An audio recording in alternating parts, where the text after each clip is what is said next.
et de nationalité israélienne et qui pouvait expliquer quelles étaient les difficultés qu'il rencontrait au quotidien. Et nous laisserons alors un temps de parole pour ceux qui le veulent, pour un témoignage ou le partage d'une émotion.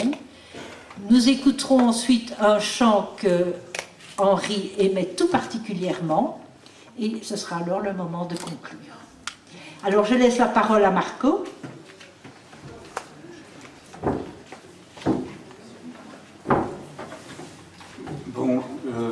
Bonjour tout le monde, merci d'être venu. C'est nombreux, c'est une des premières fois que nous organisons une activité où on dit comme c'est à la mode, c'est sold out, c'était sold out, quoi. Donc toutes les places étaient prises et on est vraiment nombreux et c'est un magnifique résultat. C'était une bonne idée de faire cet hommage à Henri. Je crois que pour beaucoup de gens qui ont assisté à la messe à la collégiale, qui était très importante, il y avait 500 personnes, vraiment, j'étais en vacances malheureusement, je n'ai pas pu être là, j'ai participé au texte que nous avons lu à cette occasion, mais la notoriété d'Henri était une notoriété vraiment très très importante, en Belgique, au Brabant wallon certainement, en Belgique et même internationalement, puisqu'en Palestine il est vraiment très connu, on aura l'occasion de l'entendre à travers les témoignages. Alors mon problème quand je dois parler de quelque chose qui m'émeut tellement, qui est mon amitié à Henri, les années que j'ai passées avec lui, le plus difficile pour moi c'est d'être bref. Et alors on va bien dire de faire un effort, donc j'ai mis quelques mots ici pour essayer de ne pas être trop long. Donc je m'adresse à toi Henri et je dis cher ami militant Henri, ou bien je dis cher Henri, mon ami militant. Je te connais depuis longtemps, très longtemps, je ne vais pas vous raconter le tout début de notre rencontre, mais en 2011, Anne et Michel Olive, qui habitent ici dans notre village, qui connaissaient bien Henri et qui me connaissaient bien, nous nous connaissons bien, nous ont invités ensemble à un repas pour que nous discutions ensemble de ce qu'on pourrait faire par rapport à cette deuxième intifada. La deuxième intifada était quelque chose d'abominable.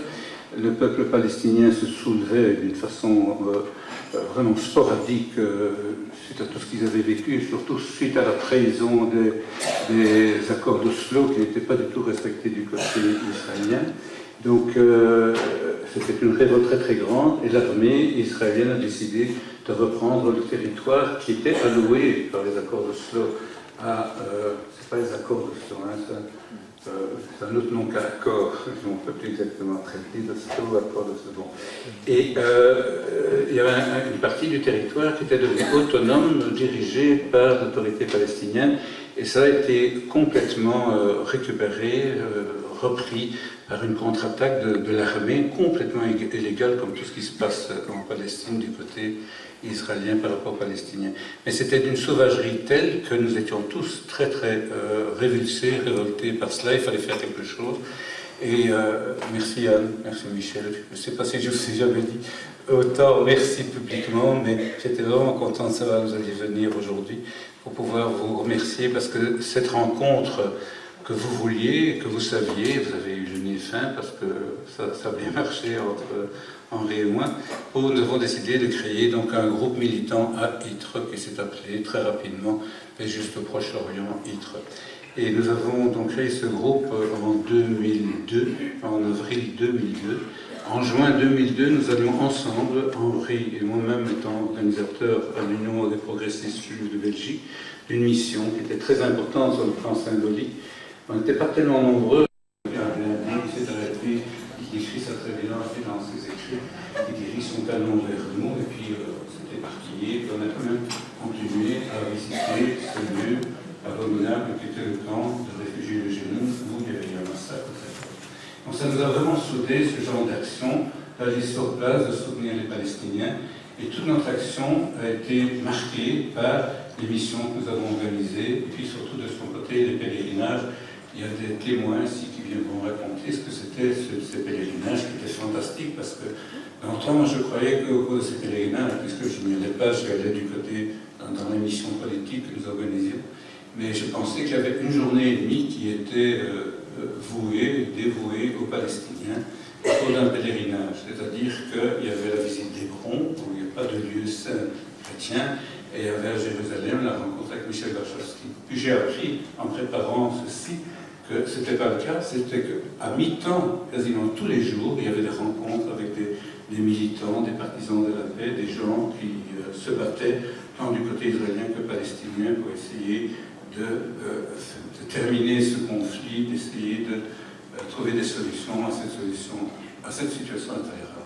Donc ces pèlerinages ont été très très très importants parce que dans son milieu, que Henri connaissait évidemment beaucoup mieux que moi, les gens du PJPO, il a vraiment montré la réalité de ce qui se passait là-bas, des gens qui y allaient pour des raisons, entre autres, pas directement politiques, pour des raisons de croyances personnelles, d'un voyage très important pour eux, et Henri mêlait les deux avec une... Chers amis d'Henri, vous devez réaliser combien il m'est difficile d'évoquer en très peu de temps la présence d'Henri à haut titre en tant que curé de la paroisse Saint-Laurent pendant 20 ans. À temps partiel d'abord, car en 1989, il n'a que 60 ans et il a toujours ses activités au sein du MOC à Nivelles. Et puis, après 5 ans, à temps plein à haut titre. De toutes les qualités d'Henri que nous connaissons tous, homme d'accueil, d'humilité, de simplicité, d'ouverture aux autres, de gentillesse, j'en mettrai une en évidence, car c'est elle qui est le fondement de tout le travail pastoral qu'Henri a effectué au sein de la paroisse. Henri était un homme de foi, foi en Jésus, et foi en les hommes. Il avait coutume de dire que tout ce qu'il avait reçu de ses parents, des professeurs du collège Saint-Pierre à Uccle, du scoutisme, avait constitué le fondement de son engagement dans la prêtrise. Mais cette fois, il l'a affermi, il l'a consolidé par ses nombreuses recherches, par ses lectures, ses retraites, ses rencontres, ses pèlerinages. Animé par cette foi, Henri accordait un soin tout particulier dans la paroisse à la préparation des célébrations, toutes les célébrations, non seulement les messes dominicales, mais aussi les funérailles, les mariages, messes de mariage ou bénédictions de mariage, les baptêmes, la procession annuelle. Il laissait de côté les textes liturgiques figés et il réécrivait et recomposait tous les textes des célébrations. Vous êtes nombreux à avoir pu, entre guillemets, profiter de ces homélies dès qu'il a commencé à les publier sur Internet. Pour animer la vie paroissiale, Henri a mis en route une équipe remarquable qui se chargeait particulièrement de la préparation des grands moments de l'année liturgique. Noël, Semaine Sainte, Pâques, mais aussi quelques récollections, à Rixensart, à Gentil, et d'autres événements. Sœur Paul vous en reparlera en détail.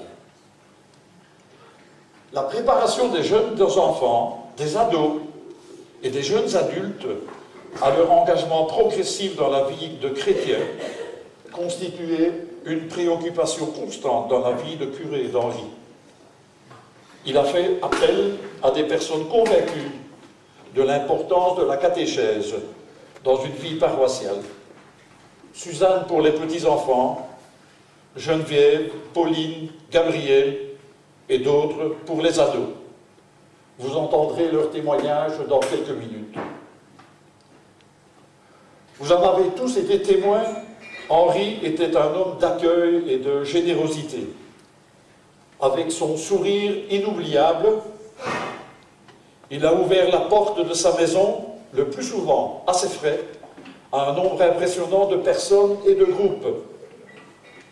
Des pauvres dans le besoin, ses amis prêtres retraités, Alain Demare, pendant les quelques semaines précédant son ordination, Christian Bermans, Jean-Baptiste Scurmans, la petite chorale paroissiale pour fêter la Sainte-Cécile, les réunions diverses, dont celles préparatoires au pèlerinage en Palestine. Deux petites anecdotes pour terminer et rappeler Henri tel qu'il était. Lors de la procession de la Saint-Laurent, on promène ici à haut titre un reliquaire à travers les rues du village.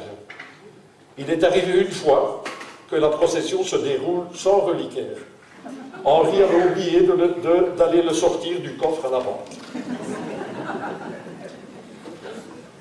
En 2005, Henri fêtait ses 50 ans de prêtrise. L'administration communale a voulu l'associer à la petite fête organisée dans cette salle à l'intention des couples jubilaires de la commune, les noces d'or, les noces de diamant. Henri a fait bien rire tout le monde, il a fait bien rire toute l'assistance, en commençant sa petite allocution de remerciement par « Je suis venu sans mon épouse ». Je signale maintenant, puisque j'ai la parole, que sur l'appui de fenêtre, là derrière, j'ai étalé quelques objets qui se trouvaient dans la chambre d'Henri quand nous l'avons vidé. Parmi ces objets, il en est peut-être des cadeaux que vous lui avez faits. Des disques, des audiolivres, et donc vous pouvez les regarder là sur l'appui de fenêtre et éventuellement vous les remporter chez vous. Merci. De coordonner les comités de Brabant-Wallon et tout diminué qu'il était, il m'a quand même regardé avec son regard qui était inoubliable et j'en garde un souvenir vraiment ému. Je tenais donc à parler au nom de ces comités de coordination qui sont des choses très importantes parce que nous sommes plusieurs petites cellules à aider les Palestiniens. Il est important de regrouper les efforts et de s'entraider et c'est pour ça que l'action d'Henri en ce domaine a été très utile et doit être poursuivie et j'espère que cela sera. Je ne vais pas être plus long. Pour moi, Henri, c'était à la fois un homme très modeste, mais de grande valeur que je n'oublierai jamais. Merci. Washblom, qui prendra la parole, qui est dirigeant de l'Union des progressistes juifs de Belgique, donc l'UPJB, qui est fondateur et éditeur de la revue Point Critique. Alors je lui laisse la parole.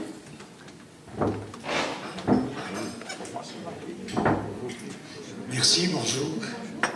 J'ai fait la connaissance d'Henri en 2002. L'Union des progressistes juifs de Belgique organisait une mission en Israël et Palestine et Henri avait tenu à se joindre à nous parce que ça m'intéressait aussi de faire la connaissance d'un groupe de militants juifs en faveur de la cause palestinienne. Et ce fut un voyage et une mission extrêmement, je dirais, dure, émotive, émotionnelle, parce que nous étions, c'était début juin de 2002, c'était 2 mois après ce que Israël a appelé l'opération Rempart.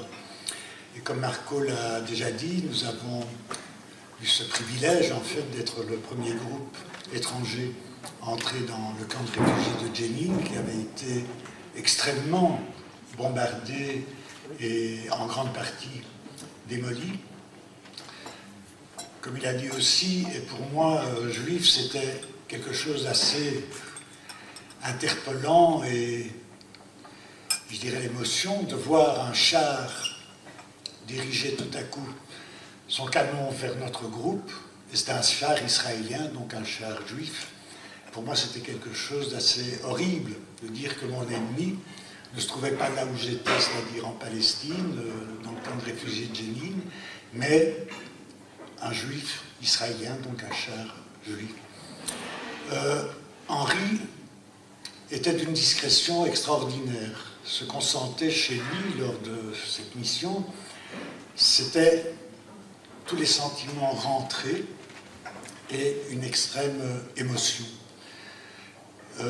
Ensuite, après cette mission, nos chemins se sont encore croisés à diverses reprises lors de conférences débats, lors de réunions d'information où il me demandait de venir parler de l'évolution de la situation en Israël-Palestine, et j'avais jamais de bonnes nouvelles à lui annoncer, comme vous le savez.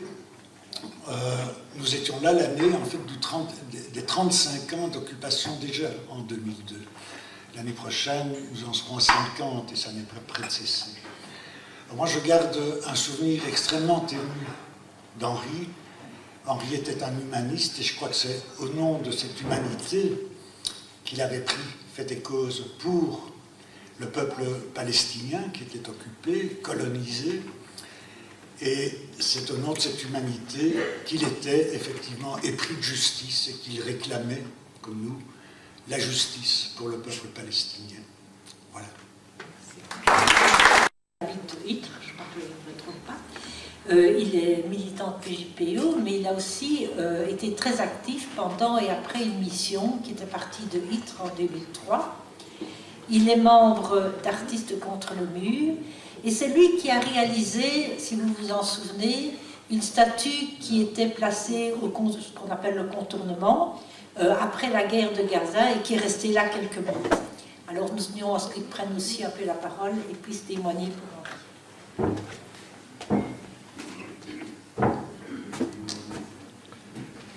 Mais bonsoir. Donc, ajouter de l'émotion à l'émotion.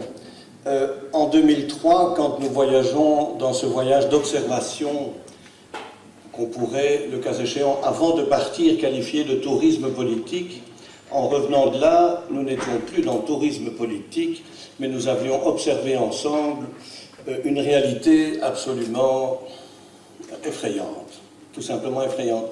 Et me souvenir de ce voyage, c'est évidemment me souvenir aussi de Henri qui participait à cette mission.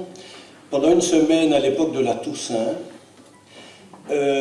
nous avons eu un voyage d'une densité extraordinaire par le nombre de personnes que nous avons rencontrées, le nombre de checkpoints que nous avions traversés, la difficulté de passer déjà Ben Gurion avec chacun son alibi. Et là, je dois reconnaître qu'Henri avait un alibi en or, c'est qu'il voyageait sous le prétexte de « aidez-moi à Jérusalem ». Que fait-on dans les lieux saints? Je perds le mot, il faut m'aider, des pèlerinages. Comme je ne suis pas dans la pratique quotidienne du pèlerinage, ce mot m'échappe. Mais le sésame pour passer Ben Gurion, c'est de se rendre en pèlerinage. Alors que les uns et les autres, nous avions des alibis très différents. Henri, dans ce genre de situation très dense, très dure, abjecte, cynique, intellectuellement mise en place dans le but de déshumaniser, était profondément humain.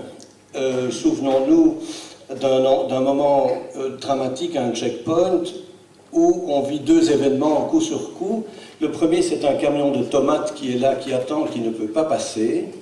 Et quand, on dit les carottes sont cuites, mais là, quand les tomates étaient cuites, c'est-à-dire quand le soleil avait bousillé toute cette réserve de tomates qui devait passer de l'autre côté du checkpoint, le camion a pu s'ébranler, passer, parce qu'il n'y avait plus une seule de tomate qui pouvait être vendue. Et à cette occasion-là aussi, nous croisons une dame près de nous qui a une rage de dents. Elle a pu passer le checkpoint, sa fille n'a pas pu passer, mais cette dame était impotente, avait beaucoup de mal à marcher, et elle n'allait pas pouvoir la rejoindre pour aller chez le dentiste. Voilà deux petits moments dans lesquels Henri était, c'est pas de stomac qu'on parle, Henri était protégé par son petit chapeau blanc que tout le monde connaît, avait une empathie tellement extraordinaire que cette humanité passait, transpirait. Et on se souvient d'images extraordinaires où Tem Salim nous servait d'interprète, cet ami libanais qui pratiquait la langue arabe de manière magnifique et en permanence traduisait ce qui se disait. Voilà Henri qui vit des moments absolument, je le dis, inqualifiables. Nous le découvrons. Lui-même avait cette capacité de lire les événements simultanément avec plusieurs casquettes.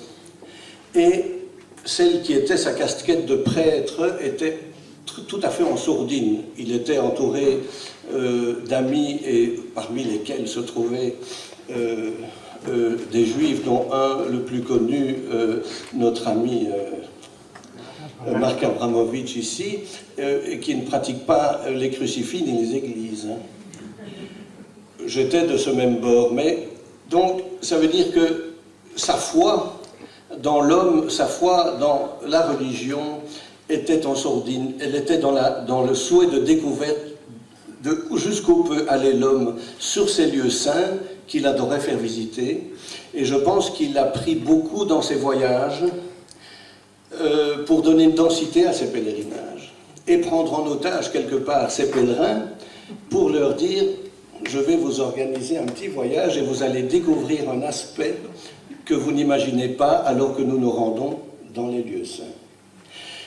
En réfléchissant à tous ces souvenirs, celui qui m'a le plus frappé, celui que j'essayerai, ce n'est pas le souvenir, c'est la synthèse, je crois, de ce que je retiendrai de lui à côté de toutes ces qualités qui lui sont données, d'un personnage au parcours magnifique et d'un personnage magnifique, c'est qu'il avait, au retour de ses voyages, de la rage, de la colère, mais il avait une dimension telle que lui pouvait pratiquer sans beaucoup d'efforts le fait de haïr, je vais utiliser un terme, le péché des autres, mais de ne pas haïr la personne. Et je crois vraiment que ça, enfin pour moi, c'est ce que j'ai retenu de lui de plus fort.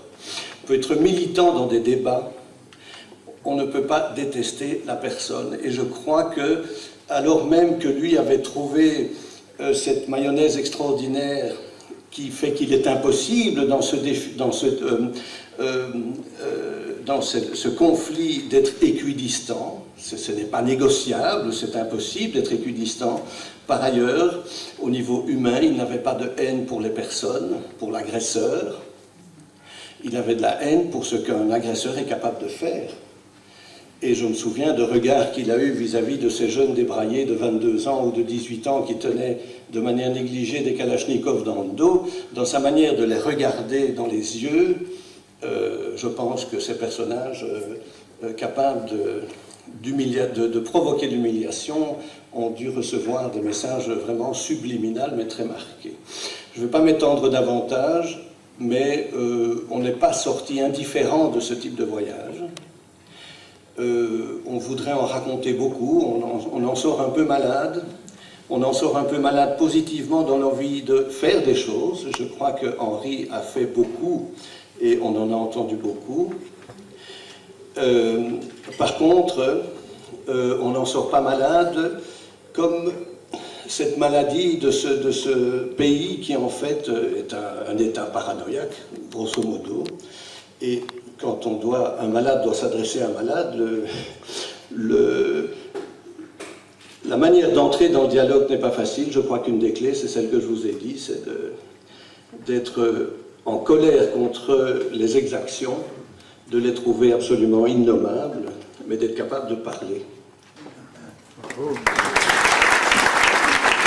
Adel Atier qui va vous livrer un témoignage. Il est attaché à la délégation palestinienne, à la délégation palestinienne, je voulais dire un titre vraiment très très officiel et puis je m'emmène les pinceaux, quoi. À la délégation générale de la Palestine à Bruxelles. Voilà. Et je lui laisse la parole. L'imprimante est tombée en panne, donc je ne pouvais pas imprimer mon texte. Et chers amis, ce texte que j'ai rédigé, j'ai commencé à l'écrire. Il est très court, ne vous inquiétez pas. Mais quand j'étais à Wadi Foukine, lorsque j'ai appris le départ d'Henri, j'ai pas eu l'occasion, donc je vais lire le texte, j'ai pas eu l'occasion d'être là à son enterrement, mais aujourd'hui, je saisis cette occasion pour lire ce texte à sa mémoire. Henri, c'est ainsi qu'on s'adressait à toi avant que tu passes dans la pièce à côté. Oui, tu nous écoutes dans la pièce à côté. Nous continuons de parler de toi et t'appeler comme nous l'avons toujours fait. Quand j'ai appris la nouvelle de ton départ, j'étais à Wadi Foukine. Ce lieu que tu connais bien, il te connaît bien lui aussi.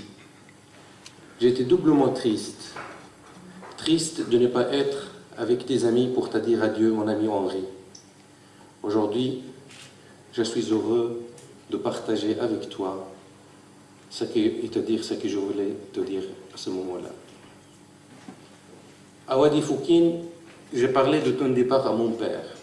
Papa te connaît bien, lui aussi. Il te connaît bien.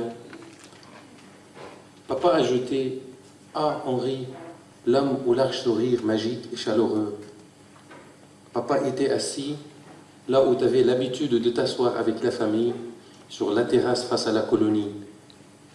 Tu as toujours été particulièrement révolté quand tu parlais de cette colonie qui dévore notre terre. On pouvait voir dans ton regard l'indignation profonde face à l'injustice dont souffre le peuple palestinien.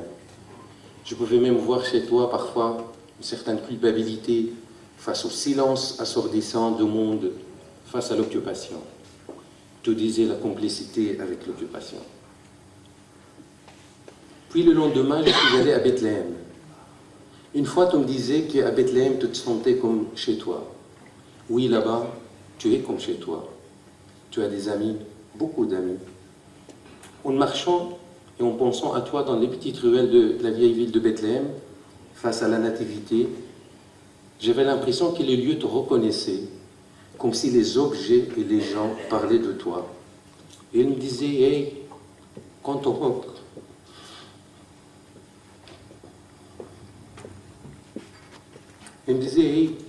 en Belgique, remets notre bonjour à notre ami Henri. De Bethléem à Ramallah, la route passe au pied du mur. Le mur de la haine, comme tu avais l'habitude de l'appeler. Tu me disais souvent, et Adèle, ce mur, c'est vrai qu'il transforme la Palestine en prison à ciel ouvert. Mais aussi, il fait d'Israël le plus grand ghetto de notre temps. Ils construisent des murs, nous bâtirons des ponts pour les aider à sortir du ghetto. Des ponts aussi hauts que ta foi, Henri. Pour chaque moment que tu as passé, que tu as vécu en Palestine, il y a une histoire, il y a une anecdote qui témoigne de ton amour pour ce pays. Un jour à l'aube, tu me racontais que tu es parti pour Jéricho et à la sortie de Bethléem, tu as rencontré une famille. Une maman avec son enfant dans les bras, sur un âne escorté par un papa. Ça m'a rappelé quelque chose, tu m'as dit en me regardant avec un grand sourire. Une maman a dû fuir Bethléem sur son âne il y a 2016 ans pour sauver son enfant. Et 2016 ans après. Et le peuple palestinien est continuellement crucifié. Solidaire, gentil et drôle est un homme au grand cœur, les mots avec lesquels je peux qualifier Henri. J'ai aussi appris la triste nouvelle de ton départ fin juillet, alors aussi j'ai été à Bethléem. J'ai été aussi très triste de ne pas pouvoir participer à tes funérailles. Annonçant ton décès à plusieurs amis et connaissances, des personnes de différentes confessions que tu tenais à voir et à revoir à chaque passage en Palestine. Tout le monde était anonyme de dire que nous avons perdu un grand ami et que la Palestine a perdu un homme solidaire et un ami des opprimés.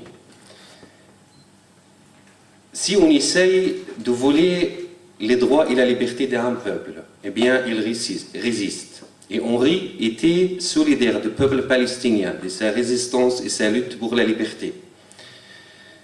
J'ai eu de la chance d'être rencontré fin des années 90 autour d'un projet de créer une brochure sur la Palestine qu'on appelait « Bienvenue en Palestine ».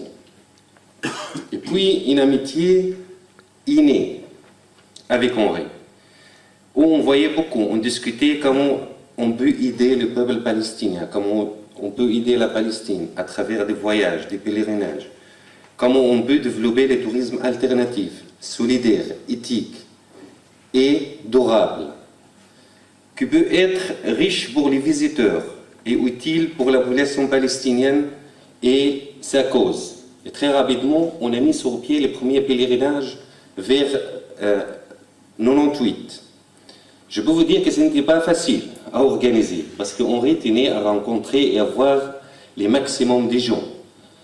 Il ne voulait pas simplement rencontrer les prêtres,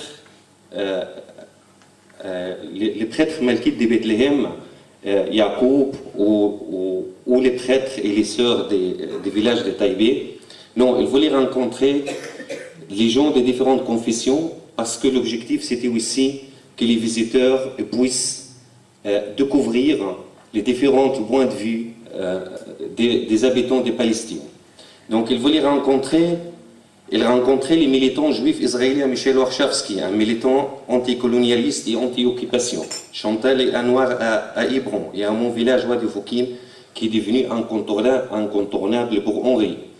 Là, pour les effets catastrophiques de la colonisation et sur l'agriculture, la terre et le peuple palestinien, visiter les camps de réfugiés, donner, rencontrer des associations ou dîner dans une association des femmes au camp d'Aïda pour les soutenir. Il tenait aussi à montrer que le peuple palestinien, malgré l'occupation et l'injustice, que c'est un peuple qui aime la vie, qui a une culture, une tradition très profonde. Il rencontrait Abu Srour au camp d'Aïda. Il invitait les jeunes de l'association des Arrouad à présenter la danse folklorique ou encore les musiciens avec Jihan Anstas. La veille de la deuxième intifada, le 28 septembre 2000, et bien dites, parce que je pense qu'elles ont été dites avec le cœur et que, quelque part, être ami d'Henri, ça implique de savoir parler avec le cœur, je pense. Parce que ce que je vais vous dire aussi, ce ne sera qu'un pas à l'aperçu, mais je sais que beaucoup ici ont vécu cette expérience et je les invite éventuellement à compléter après, puisqu'il y aura des temps de parole. Je pense que dans le projet de retraite d'Henri, quand il est arrivé ici, ce n'était ni d'être curé de la paroisse, ni même d'organiser des pèlerinages.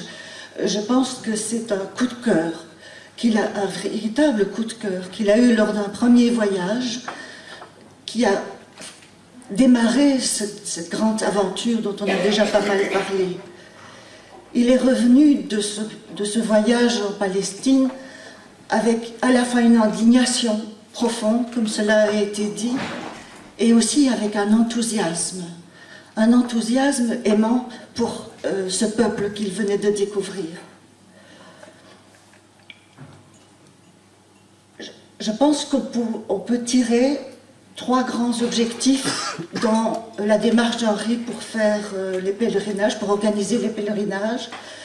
D'abord, et cela a été dit aussi, c'est montrer la réalité vécue par les Palestiniens et informer un maximum de personnes par le biais essentiellement de rencontres et donc de témoignages. Mais il y avait aussi, et c'était complètement associé, de proposer un temps de réflexion spirituelle. Et je dirais un 3e objectif qui unit les 2 premiers, c'était d'ancrer cette réflexion spirituelle dans un terreau humain, dans la réalité. Au fil du temps, je pense, on en avait parlé, il a découvert que quelque part il y avait un espèce de 4e objectif qui s'est révélé, c'est que le fait de sa présence et de la présence des personnes qui venaient et qui acceptaient d'être témoins de cette souffrance, il y avait la reconnaissance de la souffrance du peuple palestinien qui, au-delà de notre impuissance, nous était renvoyée quand même comme importante. Et je pense que tous ceux qui ont participé l'ont vécu et le sont entendus dire. Alors, pour essayer d'aborder, mais combien c'est difficile en peu de temps, la dimension spirituelle, moi j'ai envie de dire que la première chose, et vous l'avez déjà évoqué aussi, le premier message d'Henri, c'est pas un message parce que je crois que c'était involontaire, c'est la cohérence qu'il y avait en lui entre ses actes et sa foi. Il avait cette capacité de percevoir et de s'émerveiller du beau et du bon chez chacun, de s'indigner, de combattre les injustices. Monastère de Rixensart, un couple ayant travaillé dans l'humanitaire à l'étranger et encore bien d'autres personnes. Henri accordait une grande importance au respect des croyances de chacun, à l'ouverture et à la tolérance. Il avait par exemple invité un couple formé par une chrétienne et un musulman, ainsi que leurs enfants, pour qu'ils puissent témoigner de l'importance de vivre sa foi de manière ouverte vers les autres religions. De plus, Henri portait une réelle attention aux avis de chacun. Gabriel et moi avions à peine 15 ans quand Henri nous a demandé de rejoindre le caté. Et malgré notre jeune âge, il nous a toujours fait sentir l'importance de notre rôle et de notre opinion au caté. Et comme vous pouvez vous en douter, Henri animait ses séances de caté et de préparation avec sa bonne humeur et son humour habituel. Il n'hésitait pas à nous taquiner ou à nous raconter l'une ou l'autre anecdote amusante. Cela fait maintenant 8 ans que nous avons arrêté de participer au caté. En nous remémorant ces souvenirs, Gabriel et moi, nous nous sommes rendus compte que nous avions profité autant, si pas plus, que les jeunes animés de toutes ces discussions sur les questions essentielles de la vie, qui sont parfois oubliées dans la vie quotidienne ou à l'école.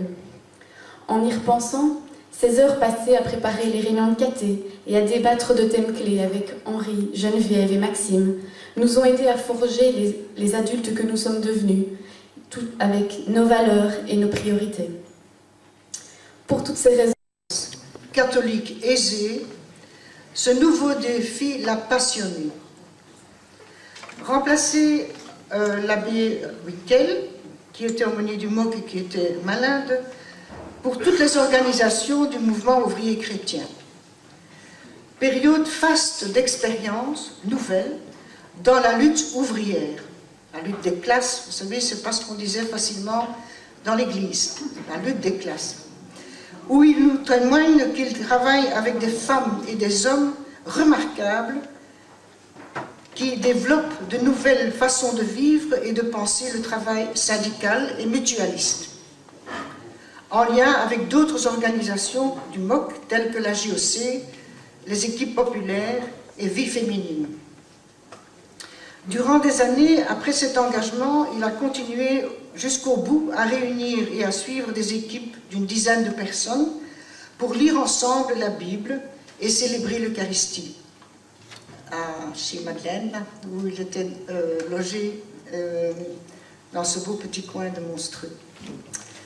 Et de nous envoyer chaque semaine les commentaires de l'évangile du dimanche suivant, dépoussiérés, comme a dit mon ami là.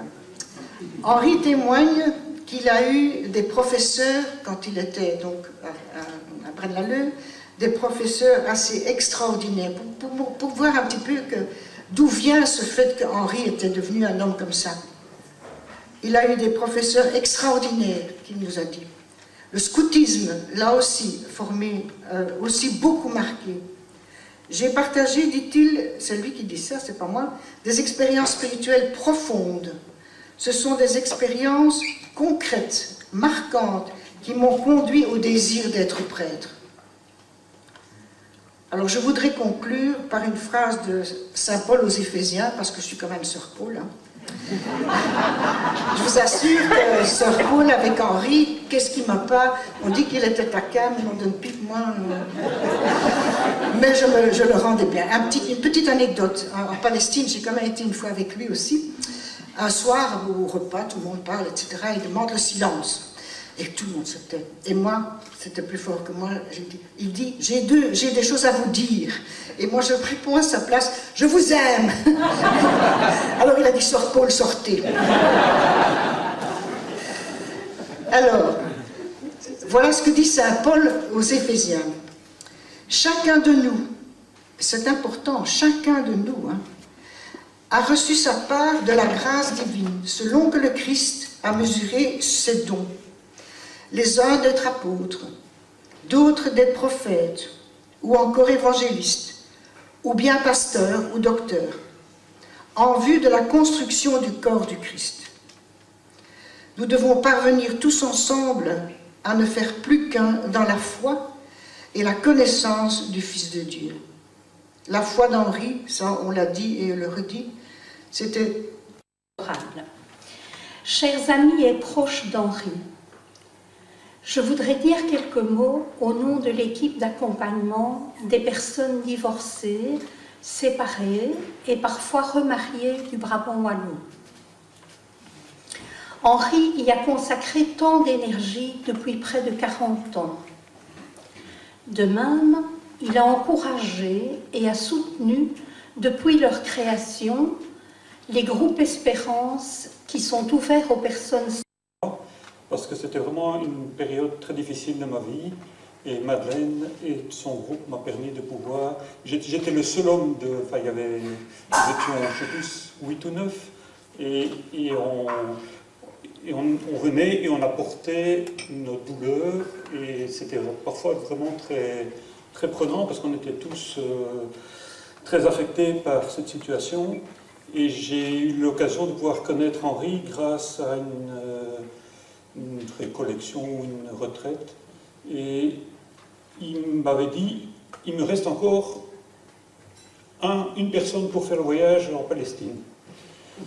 Et je me suis dit, ben tiens, pourquoi pas, c'est l'occasion de pouvoir une fois faire le point.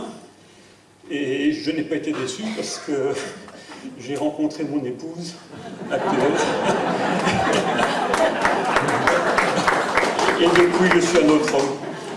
Et ça, c'est grâce à Henri. Alors, on a dit beaucoup de choses très justes sur Henri, mais il y a une chose que je voudrais encore ajouter, c'est que c'était une personne qui ne jugeait jamais.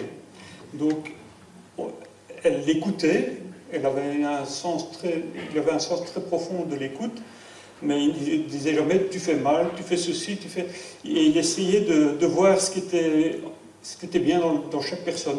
Donc, toutes les personnes qui l'ont rencontré et qui ont eu la chance de pouvoir faire un bout de chemin avec lui. Voilà, donc je suis assez ému, je veux dire, parce que je le considère un peu comme mon père spirituel. Et voilà, donc c'est un homme qui est parti, mais je suis sûr que de là où il est, il va continuer à nous guider. Voilà.